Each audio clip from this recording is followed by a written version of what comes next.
Second law of thermodynamics. तो इसको पढ़ने से पहले मैं ये बताऊंगा कि फर्स्ट लॉ ऑफ थर्मोडायनेमिक्स के साथ क्या क्या दिक्कतें थीं, जिससे फर्स्ट लॉ ऑफ थर्मोडायनेमिक्स जो है वो उतना फर्स्ट लॉ ऑफ थर्मोडायनेमिक्स कोई भी प्रोसेस होने के लिए तो सेटिस्फाई होना ही चाहिए, लेकिन why we study second law, मतलब फर्स्ट लॉ ही से क्यों नहीं काम चल गया हमारा, हमें सेकेंड लॉ क्यों इंट्रोड्यूस करना पड़ा थर्मोडायनेमिक्स के दुनिया में। तो फर्स्ट लॉ ऑफ थर्मोडायनेमिक्स जो हमारा था कि Q माइनस का W is equals to delta E, ये टोटली कंजर्वेशन ऑफ एनर्जी पे बात कर रहा था। ये बात कर रहा था कि सिस्टम में एनर्जी को हम क्रिएट नहीं कर सकते, ना ही उसे डिस्ट्रॉय कर सकते हैं, बस उसे एक फॉर्म से दूसरे फॉर्म में कन्वर्ट कर सकते हैं। लेकिन ये कभी भी ये नहीं कहा, इसने कभी भी ये बात नहीं करी कि कोई भी प्रोसेस होगा या नहीं होगा, इस पर इसका कभी भी रुझान नहीं था। फर्स्ट लॉ ऑफ थर्मोडायनेमिक्स का फिजिबिलिटी यानी कोई प्रोसेस संभव है या नहीं, इसे इसे इसने कभी हाईलाइट नहीं किया। फिजिबिलिटी के ऊपर इसने बातें नहीं करी। तो इस वजह से जो है फर्स्ट लॉ ऑफ थर्मोडायनेमिक्स से धीरे धीरे हमें एक और नए लॉ पे आना पड़ा। और अदर था कि ये नेचर ऑफ प्रोसेस भी नहीं बता रहा था। तो एक्चुअल में फिजिबिलिटी वगैरह क्या है, जैसे फॉर एग्जांपल मैंने एक टैंक लिया, ठीक है, उसके 3 वॉल्स को मैंने इंसुलेट कर दिया, मतलब यहाँ से यहाँ से हमारा कोई हीट ट्रांसफ़र नहीं हो सकता, इस वॉल से कोई हीट ट्रांसफ़र नहीं होगा, इस वॉल से कोई हीट ट्रांसफ़र नहीं होगा, इस वॉल से कोई हीट ट्रांसफ़र नहीं होगा। यहाँ पर हमने एक प्लेट लगा दिया, ठीक है, और यहाँ पर एक पैडल व्हील कनेक्ट कर दिया, ठीक है। अब यहाँ पर क्या होगा कि हमने इस पैडल व्हील को रोटेट किया। सपोज़ कीजिए कि 1000 रोटेशन हमने प्रोवाइड करी, और 1000 रोटेशन करने के बाद चूँकि ये अंदर रोटेट कर रहा है तो ये एयर को हीट करेगा, अंदर के एयर को हीट करेगा।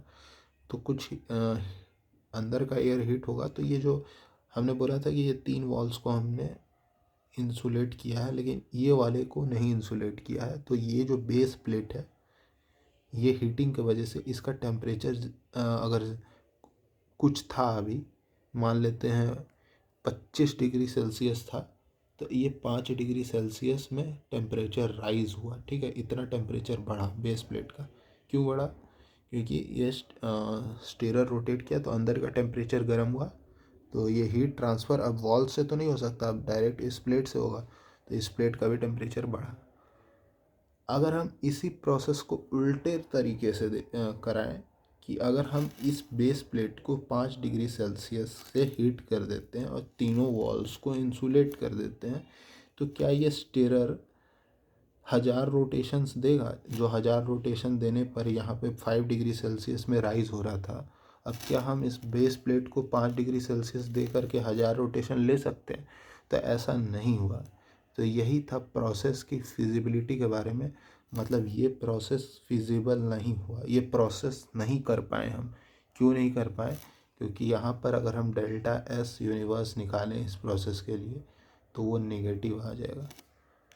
तो इस वजह से खैर सेकेंड लॉ का हमारा इंट्रोडक्शन हुआ। तो सेकेंड लॉ में हम लोग बेसिक्स एंट्रोपी के माध्यम से हम ये बताते हैं कि कोई प्रोसेस फिजिबल है या नहीं। और एंट्रोपी जो है, कोई भी प्रोसेस को होने के लिए entropy of the universe greater than zero होना चाहिए। अगर कोई इरिवर्सिबल प्रोसेस है तो उसके लिए greater than zero. Irreversible process, दुनिया में जितने भी प्रोसेसेस हैं वो सारे के सारे इरिवर्सिबल ही हैं, मतलब जो भी एक्चुअल प्रोसेस है वो ग्रेटर दैन ज़ीरो उसके लिए आएगा, डेल्टा एस, ठीक है। लेकिन अगर कोई आइडियल प्रोसेस है तो उसके लिए यूनिवर्स का जो चेंज इन एंट्रोपी है वो ज़ीरो आएगा। ये आइडियल है, मतलब ओवरऑल कंक्लूजन ये है कि यूनिवर्स का एंट्रोपी कभी भी डिक्रीज़ नहीं हो सकता। तो ये था हमारा थोड़ा सा हाईलाइट कि सेकेंड लॉ पढ़ने की ज़रूरत क्यों पड़ी, फर्स्ट लॉ से कम क्यों नहीं चल रहा था। अब कोई प्रोसेस हो रहा है तो फर्स्ट लॉ भी सेटिस्फाई होना चाहिए, सेकंड लॉ भी सेटिस्फाई होना चाहिए, दोनों का सेटिस्फाई भाई। एनर्जी भी कंजर्व होना चाहिए और यूनिवर्स का जो एंट्रोपी में जो चेंज है वो ज़ीरो से बड़ा या ज़ीरो के बराबर भी होना चाहिए।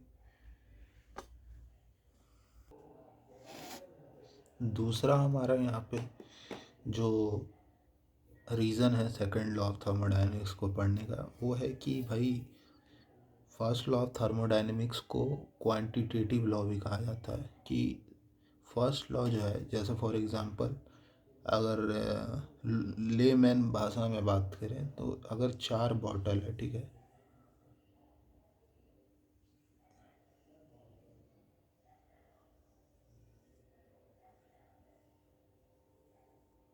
ठीक है, एक बॉटल में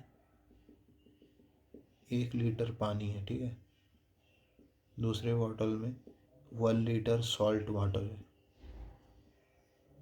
तीसरे में कीचड़ का पानी है, मड वाटर।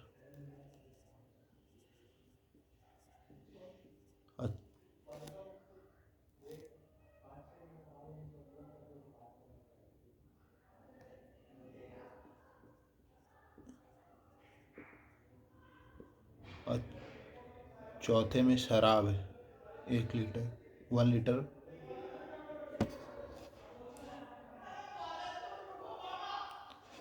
ठीक है, तो इन सभी में जो क्वांटिटी है वो तो 1 लीटर ही है। एक में पानी है, एक में खारा पानी है, एक में कीचड़ का पानी है, एक में शराब है 1 लीटर।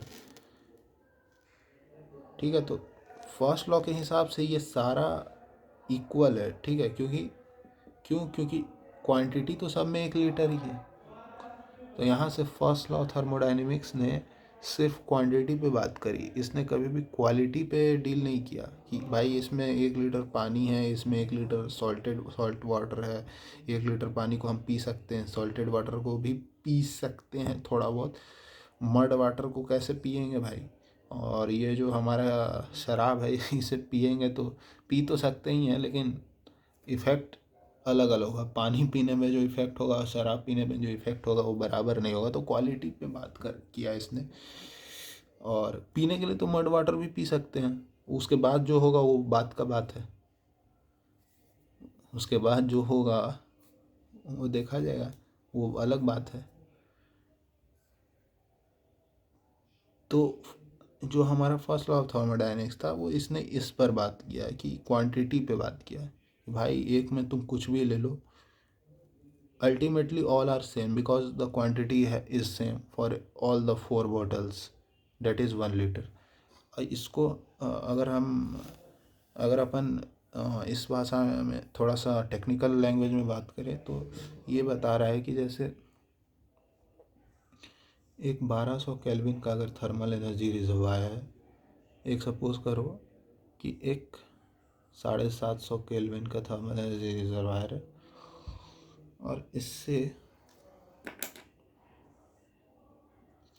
इससे हमारा 1000 किलो जूल का हीट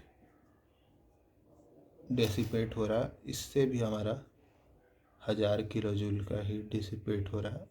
तो according to first law of thermodynamics इन दोनों से ये दोनों हीट का क्वालिटी सेम है। क्वालिटी बोल रहे हैं, ये दोनों हीट एक जैसे हैं। फर्स्ट लॉ ऑफ थर्मोडायनेमिक्स इन दोनों हीट को एक नज़रिए से देखेगा। पर सेकंड लॉ ऑफ थर्मोडायनेमिक्स की दुनिया में जब हमने एंट्री लिया तो इन दोनों हीट को सेकंड लॉ ऑफ थर्मोडायनेमिक्स ने एक नज़र से नहीं देखा। ये हीट का औकात ज़्यादा है। क्यों? क्योंकि ये ज़्यादा वर्क करने की काबिलियत रखता है। अब वो हम पढ़ेंगे एक्सर्जी वाले चैप्टर में। अवेलेबल एनर्जी हम इसका निकालेंगे।